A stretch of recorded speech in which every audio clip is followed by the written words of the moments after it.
But if you do have any questions about the Church of the Flying Spaghetti Monster, do step right up. I'm able to answer all those questions, all of them. I've got all the answers. Do you really believe in the Flying Spaghetti Monster? Yes. Really? Yes. Are you just like joking about it? No. So it's a real religion? Yes. So all those questions, if you have any questions like that, I can answer them. It's as real as any other religion. Just as equivalently real. And I can prove it. I can prove it by any measurement of religion. If any religion shows up on a religionometer, mine will. I need some water. So if you would like to play footsies, do hit me up on that Twitter. Come down to the beautiful parks of the Denver metropolitan area. They're quite well kept, beautiful and sunny, and the weather is lovely. So come on down, send me a message on the Twitter and we'll figure it out. Well, I just heard the news today. See my life, it's gonna change with arms wide open under the sunlight. A little bit of Christian music there for our Christians, to welcome them and to point out that I'm not critical of everything Christian. It's not that I hate things labelled Christian. It's just I hate Jesus, specifically that son of a bitch, and all the parts of the religion that have to do with him. All the parts of the religion that have nothing to do with Jesus, like the golden rule and, you know, the prescriptions not to murder and be kind to your brother. You know, all that stuff that was around before Christ, you know, I like. But the stuff that Christ brought, which was, if you don't follow me, you're going to a lake of fire forever. I am the only way into heaven. If you love me, you'll do what I say. Like all of that bullshit that Christ taught. Think not that I've come to send peace but a sword. If you don't hate your family, then you don't really love me. Like all that bullshit. I just hate it. And I think we can get rid of it quite quickly and easily if we all just take a breath. We all just take it easy for a minute. Center ourselves and think to ourselves, do I want my children indoctrinated into this religion? The answer is no, you don't. You don't want to indoctrinate into your children into the religion that you're indoctrinated into, because of it hurts. It hurt you. It really fucked you up.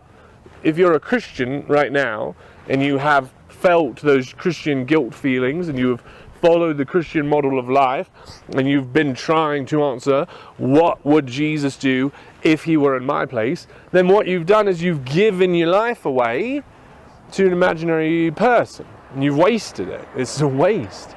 I mean, you're able to get something out of it because you can salvage your life, but you're salvaging something that was wasted. You're trying to earn the love of a God that's not there. All that effort to earn his love was wasted because you can't. You can't earn the love of God. You can't earn the love of Jesus. You can't. He doesn't love. He doesn't believe in love. He believes only in servitude and obedience, as if those were love. A lot like, you know, North Korea. That if you're obedient, you are loving. Not sure why people believe that. It kind of goes against the idea of what love is. But I want to know what love is, and I think you can show me.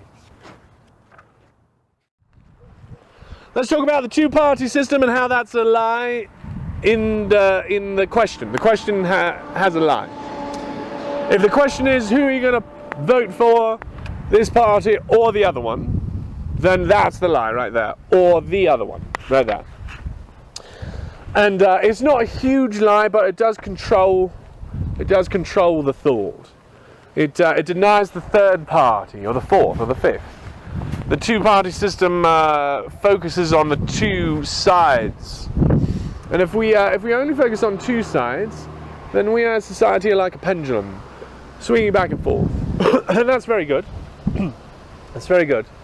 That over time we go a bit left, swing back a bit right, swing back a bit left. If you were in a boat and you were headed for a star, you could point right at it and then sail for a night. That's really, you're going to fuck yourself up.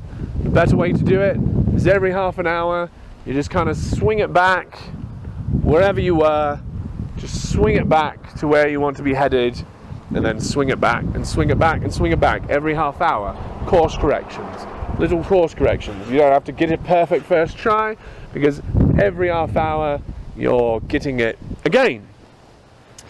And so that's the idea of iteration. That's the swinging pendulum, and that's totally fine. But in the two-party system, it's just swinging back and forth. And so you've got to count on the parties to pivot themselves around so that they're bringing the pendulum in the correct direction. And that's, you can't count on that, because what we are doing when we set up a two-party system is defining the two parties in contrast to each other. And so they are in line, and they are fighting upon a line, and they're not really caring about the truth, they're caring about the fight. And so what we need is and I'm not talking about the political system we have here in America. I'm using that as a metaphor. I'm talking about the idea that you're either Christian or you're Muslim. The idea that you're either Christian or other. You're either Muslim or other. You're either with us or you're against us. And that's the false premise. That's the lie in the conversation. That you are either with us, and we know what that is, and we define what that is, and that's where all the good things in the world are. Or you're against us. And that is tacitly defined as the opposite of what we define ourselves as. And if we take all of the good parts of the world and we claim them for ourselves, and we deny them to our enemies, and we say, you're either Christian or you're Muslim, that's what this world is coming down to, the fight between the Christians and the Muslims. No, it's not. You're both bonkers. You're both out your mind. It's the fight between the realists, the people who want to live in the future, and we want a good place for our kids, we want a nice, comfortable planet for them to live on, and the people who are out to destroy it religiously, for religious reasons, the Armageddonists, the jihadists, the crusaders, the people who are willing to murder in the name of mythology so that they can feel more right about the bad decisions that they've made in their life, about cutting out all of these parts of their lives for their God. It's unfortunate that it's sold to us as Christians against the Muslims. And then you've got to pick a team. But don't pick either of those teams. They're both the bad guy. They're both controlled by the same party. They're both controlled by bigoted men. So a vote for either of them is a vote for bigoted men. I know that the flying spaghetti monster is not a made-up god because of how different he looks to all the gods that we can prove were made up. We can prove that Joseph Smith made up his god, and he made him up to look like a person with a beard. We can prove that Jesus Christ made up his idea of a god, and he made him up to look like a person with a beard. And so did Muhammad, and so did the Greeks, and so did the Romans, and so did everybody. They made their gods look like us. And that's how I know Flying Spaghetti Monster was not created by a human. Because if he was created by a human, he would look more like us. But he doesn't. He doesn't look anything like us. We didn't create him in our image. He didn't create us in his. That's not the way it works. But because your God looks so much like a human, you can be sure he's made up. God doesn't look like a human. Humans do.